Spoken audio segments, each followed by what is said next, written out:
이제 아이들이 방학에 들어갔죠. 이제 방학이 지나가면 이제 개학이 되게 됩니다. 개학 때가 되면 아이들이 긴장하죠. 왜 그런가 하면 그동안 밀렸던 이제 숙제를 다 해야 되기 때문에 그래요. 그 숙제 가운데 가장 어려운 게 일기예요. 일기.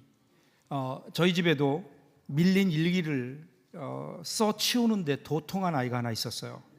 한 달 일기를 하루에 씁니다. 보여달라고 하면 얼른 숨겨요. 이유가 있죠. 그러면 그 날짜만 다르고 나머지는 다 같아요. 심지어는 날씨도 같아요. 내용이 같거든요. 쓸 내용이 별로 없는 거예요. 아침에 일어나 세수하고 밥 먹고 공부 좀 하다가 놀았다. 동생과 놀아주었다. 저녁에 텔레비전 보다 잤다. 뭐 이런 식이에요. 이런 일기 별 재미없죠. 그런데 그 일기를 쭉 읽다 보면 제법 길게 쓴 날도 있어요. 그날은 뭔가 쓸 게 있는 날입니다. 오늘은 속이 상한다, 화가 난다, 그리고 슬프다. 뭔가 분위기가 심상치 않죠. 오늘 아빠한테 혼났다. 동생이랑 둘이 싸운다고 아빠가 혼을 냈는데 나만 혼냈다. 아빠가 나한테 그렇게 야단을 치다니. 아빠는 맨날 동생만 위해준다. 이러면서 이제 마음속에 서름이 있는 거예요. 이런 날은 서름과 한이 사무쳐서 쓸거리가 있어요. 그래서 원래 인생을 보면요, 이런 슬픔과 시련은 사람들로 하여금 사색에 잠기게 하고 성숙하게 만드는 과정이기도 합니다. 일기가 계속 이어져요. 그런데 저녁에 아빠가 저녁 먹은 후에 나를 꼭 안아주셨다. 그리고 머리를 쓰다듬어 주면서 사실은 내가 널 더 좋아해 라고 말씀하셨다. 지난번에는 동생한테도 그렇게 얘기하는 걸 들었지만 그런데 싫지는 않다. 믿어주자. 아빠는 날 좋아한다고. 뭐 이런 이야기. 여러분이 일기를 쓴다면 어떤 일기를 쓸까요? 여러분들에게는 어떤 이야기가 있습니까? 삶의 이야기. 오늘 우리에게 우리의 마음을 풍성하게 하고 그리고 다른 사람들에게 얘기할 수 있는 나의 이야기가 있었는가? 지난 한 해 새해 첫 주일입니다. 새해가 되었다고 해서 사실 세상이 달라지지 않습니다. 여전히 우리는 같은 환경에 살 것이고 여전히 아웅다웅하며 살 것이고 때로는 기뻐하고 때로는 슬퍼하고 때로는 실패하고 또 때로는 성공하고 뭐 그럴 거예요. 작년하고 어쩌면 거의 같은 환경 속에 살아갈 겁니다. 근데 중요한 것은 오늘 우리가 비록 지난해와 같은 환경 속에 살아간다 하더라도 오늘 우리에게 지난해와는 다른 이야기가 있다면 그럼 여러분 우리의 삶은 분명히 다른 거예요. 분명히 새로워질 수 있는 겁니다. 우리들이 고난을 겪으면서 원망과 불평의 이야기로 채워가는 사람이 있는가 하면 같은 고난을 겪더라도 아름다운 이야기로 아름다운 그 결론으로 그의 삶을 채워가는 사람들도 있거든요. 실패했기 때문에 그냥 좌절로 끝나는 사람이 있는가 하면 실패한 그것이 더 큰 성공을 위한 과정의 이야기로 만들어가는 사람도 있어요. 그렇다면 오늘 우리는 앞으로 우리에게 다가올 환경이 어떤 환경일 것이냐라는 것에 대한 관심보다 나는 오늘 내가 앞으로 살아갈 나의 삶의 환경들, 내가 만날 문제들을 만나면서 어떤 이야기를 써갈 것인가? 올 한 해 나는 어떠한 이야기로 나의 한 해를 채워갈 것인가? 이것이 오늘 우리가 한 해를 시작하면서 생각해 보아야 될 중요한 질문이 아닐까. 그리고 오늘 이러한 질문에 대해서 오늘 우리가 읽었던 말씀이 우리에게 답을 해줍니다. 자, 오늘 우리가 읽었던 말씀 여호수아의 말씀이에요. 여호수아서. 앞으로 우리가 한 달 동안 여호수아를 읽을 텐데, 자, 이제 이집트를 떠나서 적과 꿀이 흐르는 가나안 땅을 향해 진군하던 이스라엘 백성들, 이제 광야 40년 동안의 여정을 다 마쳤어요. 그리고 여호수아의 인도하에 드디어 가나안을 들어가게 됐습니다. 가나안 지경 바로 앞까지 왔어요. 그런데 이제 그들 앞에 마지막 남은 하나의 관문이 있습니다. 그것이 요단강이에요. 우기로 인해서 범람하는 요단강이 가로막고 있는 거예요. 그 요단강 앞에서 그것을 건너지 못하고 망설이고 있는 여호수아에게 하나님 명령하셨어요. 제사장들로 하여금 언약궤를 메고 강을 향해 걸어가라. 아무리 생각해 보아도 이것은 불합리한 명령 같아요. 그렇게 하면 뭐 어떤 일이 일어날까? 사실은 그 명령 자체만 보면 황당할 수 있죠. 그런데 여호수아는 하나님 말씀에 믿음으로 순종하죠. 그리고 나서 언약궤를 맨 제사장들이 넘실거리는 요단 강물에 발을 들여 놓았어요. 그러자마자 어떤 일이 일어났습니까? 강물이 갈라졌어요. 강물이 좌우로 갈라진 거예요. 그래서 이스라엘 백성들은 갈라진 그 강물 바닥을 딛고 요단강을 육지처럼 건너게 됩니다. 그리고 제사장들은 모든 백성들이 다 건널 때까지 그 요단강 안에 굳게 서 있는 거예요. 이제 다 건넜어요. 제사장들만 건너오면 도하작전 끝이에요. 요단강 다 건너게 되는 거예요. 그런데 여기에서 하나님이 뜻밖의 명령을 내리십니다. 각 지파에서 한 명씩을 뽑아요. 그러니까 12명이죠. 12명이 제사장들이 법궤를 메고 서 있는 강 가운데로 들어가서 거기에서 돌을 하나씩 메고 오라는 거예요. 그 돌 12개를 메고 나와라, 이렇게 명령하십니다. 이에 대해서 여호수아가 순종해요. 4절 5절 말씀 보세요. 여호수아가 이스라엘 자손 중에서 각 지파에 한 사람씩 준비한 그 12사람을 불러 그들에게 이르되 요단 가운데로 들어가 너희 하나님 여호와의 궤 앞으로 가서 이스라엘 자손들의 지파 수대로 각기 돌 한 개씩 가져다가 어깨에 매라. 이 명령에 순종하면서 요단강 가운데 제사장들이 법궤를 메고 섰던 자리에서 12개의 돌을 가지고 그들이 나오죠. 그리고 그 12개의 가져 나온 12개의 돌로 나중에 보면 길갈에 기념비를 세우게 된 거예요. 왜 하나님께서는 여호수아에게 이 기념비를 세우라고 하셨을까? 그 이유를 이렇게 설명해요. 6절 보면요, 이것이 너희 중에 표징이 되리라. 후일에 너희의 자손들이 물어 이르되 이 돌들은 무슨 뜻이냐 하거든. 여기 중요한 게 표징이에요. 이것이 이 기념비가, 이 돌 기념비가 너희에게 표징이 된다. 이 표징이라는 말은 구약 성경 여러 군데 나오고 있는데 그 가운데 가장 좋은 예가요, 창세기 17장 11절이에요. 너희는 포피를 배워라. 이것이 나와 너희 사이의 언약의 표징이니라. 표징. 하나님께서 아브라함과 더불어 언약을 맺으셨어요. 언약을 맺으시면서 이제 너는 나의 백성이 되고 나는 너의 하나님이 될 것이다. 너뿐 아니라 너의 후손들이 이제는 나의 백성이 될 것이고, 그리고 나는 너희 백성 이스라엘 백성의 하나님이 될 것이다. 언약을 맺으셨어요. 언약을 맺으신 후에 하나님은 표징을 주십니다. 그 표징이 뭐죠? 할례예요. 남자들의 포피를 베는 거죠. 할례를 받게 하는 거예요. 그래서 이제 이스라엘 백성들은요, 하나님과 언약을 맺었는데 그 언약의 표징으로 그들의 몸에 흔적을 갖게 된 거예요. 할례 받은 자기 몸을 보면서 이스라엘 백성들은 무슨 생각했을까요? 그래, 이것이 그 언약의 징표지, 언약의 표징이지. 그것을 바라보면서 하나님은 나의 하나님이고 나는 하나님의 백성이라는 사실을 마음속 깊이 인식하게 되는 겁니다. 이게 표징이에요. 지금 이 표징이 이스라엘 백성들에게 있다고요. 이스라엘은 그 앞에 있는 12개의 돌 무더기를 보면서 요단강을 건너게 하시는 하나님, 그들을 요단강을 가르시고 이스라엘 백성들을 육지처럼 건너게 하셨던 하나님의 그 놀라운 은혜, 그 구원의 은혜를 그들은 마음속 깊이 기억하게 된 거죠. 이 표징. 여러분, 올 한 해 동안 정말 우리에게 아름다운 이야기가 있는 풍성한 삶을 살려면 오늘 우리에게 이 표징이 있어야죠.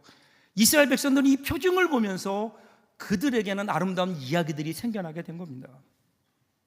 그렇다면 오늘 우리에게 표징이 있는가? 없다면 왜일까요? 하나님이 우리에게 주시는 은혜가 없어서일까요? 아니에요. 하나님은 우리에게 은혜를 많이 주셨잖아요.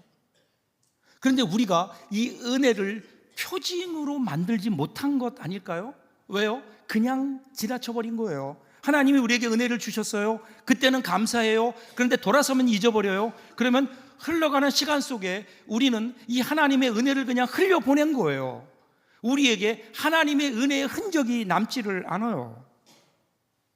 오늘 우리에게 필요한 게 뭘까요? 한 해를 시작하면서 올 한 해 동안은 하나님이 주신 은혜를 기억할 수 있는 표징이 우리에게 필요한 거예요. 이 표징. 제가 초등학교에 입학하던 즈음에 저희 할머님이 저를 데리고 저희 교회로, 저희 어릴 적 교회로 가셨어요. 교회가 굉장히 작은 교회였는데 그 작은 교회 앞에 작은 화단이 있어요. 근데 거기 할머니께서 저를 데리고 거기 가시더니 저와 함께 땅을 파고 나무를 심으셨어요. 작은 나무 묘목이었어요. 나중에 보니까 라일락으로 기억돼요. 그러면서 할머니가 저에게 이런 말씀을 하셨는데 지금도 잊혀지지 않아요. 이 나무는 네가 초등학교에 들어간 것을 감사해서 지금 이 나무를 심는다. 이 나무가 잘 자라는 것처럼 너는 이 나무를 보면서 항상 하나님의 은혜를 생각하고 그렇게 잘 자라서 네가 좋은 하나님의 사람이 되었으면 좋겠다. 저에게는 표징이었어요. 제가 어릴 적에 좀 개구졌거든요. 그래서 교회에서 막 놀기도 하고 뛰어다니기도 하고 싸우기도 하고 그러다가 어느 순간 그 나무를 보면 갑자기 숙연해졌어요. 나는 하나님의 사람이구나. 하나님의 사람이구나. 그 나무를 보면 다시 제 옷의 매무새를 다시 만지게 되는, 그 나무는 저의 어린 시절의 표징이었다고요. 사랑하는 여러분, 올 한 해 시작하면서 올 한 해 우리에게 이 아름다운 풍성한 그 이야기가 풍성한 올 한 해가 되려면 우리에게 표징이 있어야죠. 올해도 하나님이 여러분에게 많은 은혜를 주실 거예요. 여러분, 그 은혜를 흘러가는 세월 속에 흘려보내지 마세요. 잡으세요. 여러분 삶 속에 잡으셔야 돼요. 하나님의 은혜를 잡으셔야 돼요. 그리고 그것을 표징으로 만들어 놓으셔야 돼요. 감사할 때 그냥 넘어가지 마세요. 기억할 수 있는 표징을 만드는 것. 올 한 해 시작하면서 저와 여러분들에게 이 귀한 표징이 있는 복된 한 해가 될 수 있기를 주님의 이름으로 축복합니다. 자, 그리고 7절을 보세요. 그들에게 이르기를 요단물이 여호와의 언약궤 앞에서 끊어졌나니 곧 언약궤가 요단을 건널 때에 요단물이 끊어졌으므로 이 돌들이 이스라엘 자손에게 영원히 기념이 되리라 하라 하니라. 여기서 기념이라 이 말은 지카론이라고 하는 히브리어인데요, 출애굽기 12장 14절에 나와요. 너희는 이 날을 기념하여 여호와의 절기를 삼아 영원한 규례로 대대로 지킬지니라. 유월절에 대한 얘기거든요. 그 유월절을 지켜라 이렇게 말씀하세요. 하나님께서 놀라운 출애굽의 그 하나님의 구원의 역사를 일으켜 주신 것을 기념하기 위해, 다른 말로 바꾸면 기억하기 위해 유월절을 지키게 하셨다는 거예요. 실제로 이스라엘 백성들은 지금까지 유월절을 지키죠. 유월절을 지키면서 이스라엘 사람들은 수천 년 전에 일어났던 그 출애굽 사건을 기억할 거예요. 근데 그것은 단지 과거의 사건만이 아니에요. 오늘도 함께 하시는 하나님, 그걸 통해서 자기들이 누구이고 또 어떻게 살아야 되는지를 다짐하는, 그리고 고백하는 시간이에요. 기억한다는 것, 기억은 신앙입니다. 신앙을 한마디로 얘기하면 기억하는 거예요. 그래서 여러분, 성경, 특별히 구약 성경을 보면 가장 많이 나오는 단어 중에 하나가 기억하라, 기억하라. 내가 너희를 애굽에서 구원해 내었던 것을 기억하라. 왜 그럴까요? 왜 그럴까? 왜 기억하라고 할까요? 여러분, 신앙이라고 하는 것은요, 하나님의 은혜로부터 시작해요. 나의 선택이나 나의 공로나 나의 결단이 아닌 거예요. 하나님이 세상을 이처럼 사랑하사, 이것이 구원의 시작이라고요. 로마서 5장 8절 보세요. 우리가 아직 죄인 되었을 때 그리스도께서 우리를 위하여 죽으심으로 하나님께서 우리에 대한 자기의 사랑을 확증하셨느니라. 그러니까 우리가 아니라 뭐예요? 하나님의 은혜라고요. 신앙의 핵심은 하나님의 은혜예요. 그런데 만일에 우리가 이 은혜를 잊어버린다면, 이 은혜를 그냥 흘려보낸다면 우리에게 뭐가 남을까요? 그래서 여러분, 사탄은요 끊임없이 우리로 하여금 하나님의 은혜를 기억하지 못하게 해요. 잊어버리게 해요. 그래서 자꾸 다른 것을 만들어 놓고 그것을 보게 해요. 에덴 동산에서 하나님 말씀보다는 선악과를 보게 하고 선악과를 주목하도록 함으로 결국 선악과를 따먹게 한 그 사탄은요, 지금도 아주 탐스럽게 보이고 먹음직스럽게 보이는 선악과를 만들어 놓고 그것을 보라는 거예요. 그래서 여러분, 이 시대에 오늘 사람들의 모습을 보세요. 항상 무엇인가 빠져 있지 않아요? TV라든지 컴퓨터라든지 핸드폰이라든지 마약이라든지 무언가 빠져 있어요. 빠져 있어서 우리의 눈과 우리의 뇌가 쉬지를 못해요. 조용히 주님을 바라볼 시간이 없어요. 주의 말씀을 묵상할 시간들이 우리에게 점점 줄어들고 있어요. 그러다 보니까 하나님의 은혜를 기억하지 못해요. 하나님의 은혜를 기억하지 못하는 그리스도인일까요? 그래서 요한복음 14장 26절을 보시면요, 보혜사 곧 아버지께서 내 이름으로 보내실 성령, 그가 너희에게 모든 것을 가르치고 내가 너희에게 말한 모든 것을 생각나게 하시리라. 보혜사 성령님이 오시면 그러면 어떤 일들이 일어난다고요? 예수님께서 우리에게 하신 말씀을 생각나게 하신다는 거예요. 기억하게 하신다는 거예요. 우리 가운데 계신 주의 영, 하나님의 영, 성령께서 우리 가운데 역사하시는 가장 큰 일이 뭔가요? 우리로 하여금 기억하게 하는 거예요. 하나님의 은혜를 기억하게 해요. 하나님의 말씀을 기억하게 해요. 이에 반해서 악한 영은요, 어떻게든 우리가 이것을 기억하지 못하도록 우리의 시선을 다른 데로 돌려요. 그러기에 오늘 우리는 기억해야 됩니다.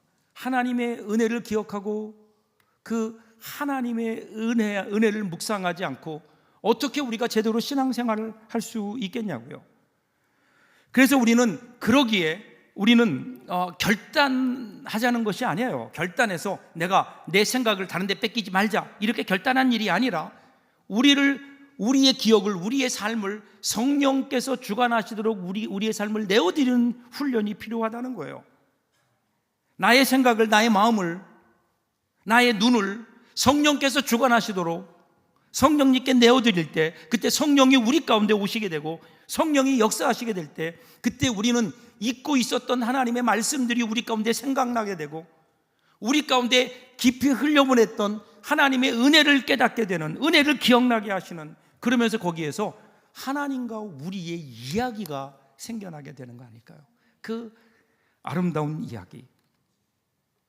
이런 의미에서 저는요, 이 예배는 하나님과의 이야기가 만들어지는 공적 자리라고 생각해요. 공적인 공간, 그것이 예배가 중요한 거예요. 말씀 들을 때 그 말씀이 성령의 감동으로 내 마음에 울려 퍼질 때, 그때 하나님께서 나를 향한 이야기가 되는 거예요. 그 이야기에 감사하며 우리가 하나님을 찬양하며 기도할 때 그것이 우리의 이야기가 되어서 하나님께 올라가는 거 아니에요? 그래서 이것이 나의 간증이요, 이것이 나의 찬송이라. 이것이 하나님께 드리는, 우리의 이야기를 하나님께 드리는 거 아니에요? 그러면서 우리는 여기에서 하나님의 이야기, 나의 이야기, 그리고 우리들의 이야기가 만들어지잖아요. 그 이야기. 여러분, 바닷가에 가보셨죠? 바닷가에 가면 탁 트인 바다를 바라보면서 파도 소리, 물새들의 소리, 또 불어오는 여러 가지 그 바람, 거기에 눈을 감아보면 바다가 들려주는 멜로디, 바다가 들려주는 이야기가 있잖아요. 신비한 이야기가 있다고요. 그런데 여러분, 이 바다가요, 썰물 때가 되어서 물이 다 빠지면 어떻게 될까요? 물이 다 빠지면 바다 밑에 광경이 그대로 적나라하게 드러나요. 그 안에 뭐가 있을까요? 온갖 육지의 쓰레기들이 거기 다 모여 있어요. 마치 쓰레기장 같아요. 그러면 그 순간 우리에게 들려주는 이야기가 뚝 그치게 되는 거죠. 그러다가 다시 때가 돼서 밀물이 들어옵니다. 그러면 어느 순간 썰물 때 보았던 바다 밑에 온갖 더러운 것들이 한순간에 덮어져요. 없어져요. 어디 갔는지 보이지 않아요. 그리고 바다는 다시 풍요로운 물결과 파도 소리로 우리에게 아름다운 이야기를 들려줍니다. 예배가 여러분 이와 같지 않을까요? 우리가 여러분 우리 예배에 나올 때, 처음 예배 나올 때만 해도 오늘 우리 마음이 어떨까요? 이 험한 세상 사느라고 고생하고 힘들고 상처 있고 우리의 어떤 감정의 모든 잔재들을 가지고 하나님 앞에 나오죠.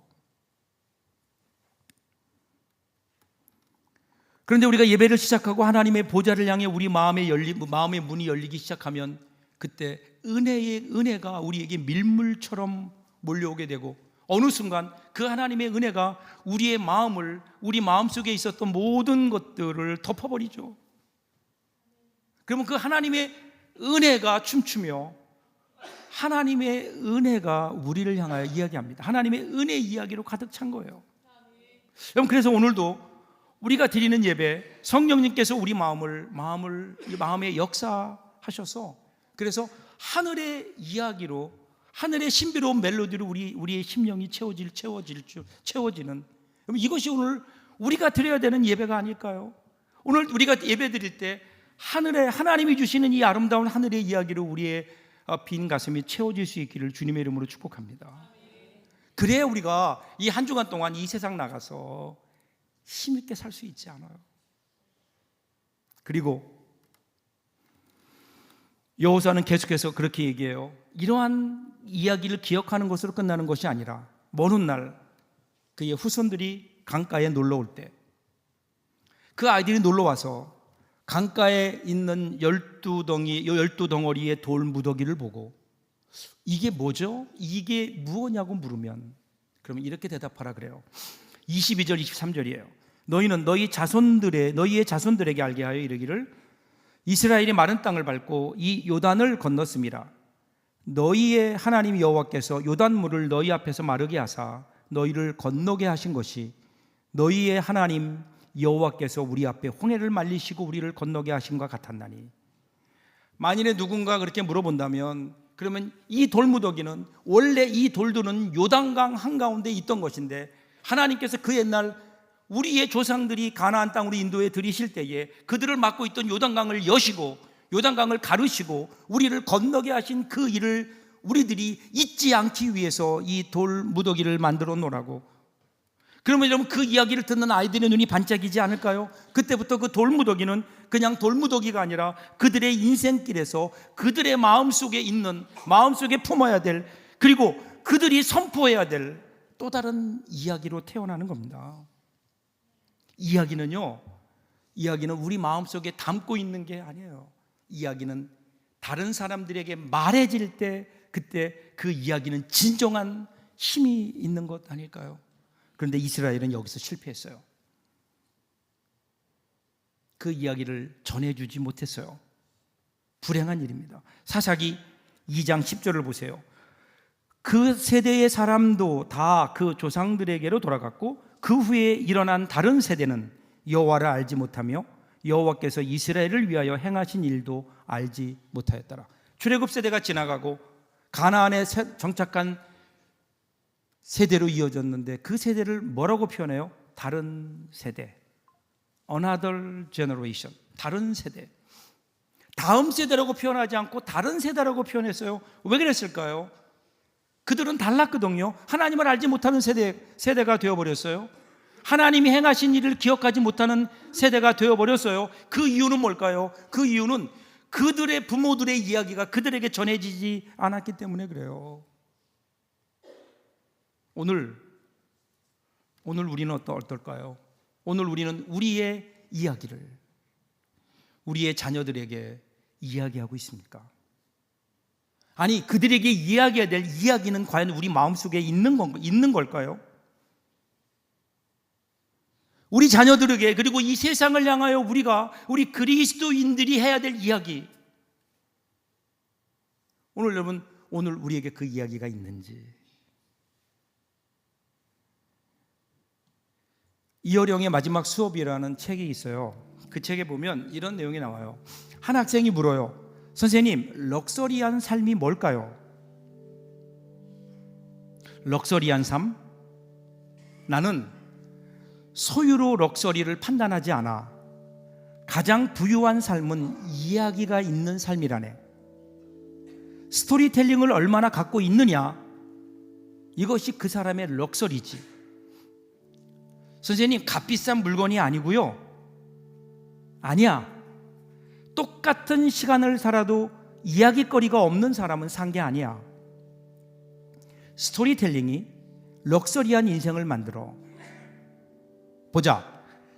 세일에서 싸게 산 다이아몬드와 첫 아이를 낳았을 때 남편이 선물해 준 루비 반지 중 어느 것이 더 럭셔리할까? 남들이 보기엔 그냥 철진한 구식 스카프라도 어머니가 물려준 것은 귀하잖아. 하나뿐이니까. 우리는 겉으로 반짝거리는 걸 럭셔리하다고 착각하지만 내면의 빛은 그렇게 반짝거리지 않아. 거꾸로 빛을 감추고 있지. 하지만 그 자체가 고요한 금광이지. 이야기가 있는 삶.